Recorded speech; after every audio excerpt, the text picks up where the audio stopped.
د یکتوت تڼۍ په حدود کې په رڼا ورځ باندې شوکمارانو د یو کس نه موبایل هم اغشتی دی او په مزاحمت باندې هغه ویشتی دی، هغه شدید زخمی دی، ملزمان تښتېدلي دي. دې حوالې سره بلال نومي کس دی، دا د خوناباد اوسېدونکی دی.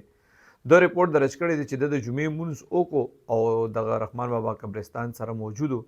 دې دوران په موټرسایکل باندې دوه شوکماران رالل او د په ګن پوینټ یرغمال کو د دنې موبایل واغشتو. د چې کله بیا دغه شوکمارانو سره مزاحمت کړی دی نو هغوی بیا په ده باندې ډزې کړي دي، دی ویشتی دی، دی زخمي دی او د ده نه بیا هغوی په زخمي حالت کې پرېښی دی او موبایل چې کوم دی هغې ته وړی دی.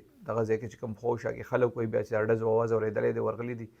دا زخمی د علاج دپاره هسپتال ته بوتلی دی. کله چې بیا د دا بیان ورکړی دی نو د یکتیت تاڼې پولیس چې کوم دي هغوی د نامعلوم کسانو خلاف د شوکې اف ای آر درج کړی دی. اکثر موږ داسې ووینو چې یاره دا شوکماران چې کوم دي خلک ونیسي نو خلک څوک چې ول موبایل یا پیسې نه ورکوي نو دوی پې بیا ډز کوي، بیا یې ولي. نو ښه خبره خو نه ده، مطلب چې په رڼا ورځ داسې واقعات کېږي، خو د ځان نه خو سم ښه نه. نو زه دا وایم چې مطلب دا د دې سره بیا ډېر زیات چیړ په دې نه کول پکار چې مطلب دا اوس وګوره دا سړی ویشتی دی، دې نه مخکې د بالا ماڼۍ تاڼې په حدود کې یو هلک ویشتی و نو دوی خو د ډز نه سرپه نه کوي د چا ویشتو نه. نو ډېر احتیاط کول پکار دی، د خپل ځان نه ګران چې کوم دی هغه هم څه هم نه دي.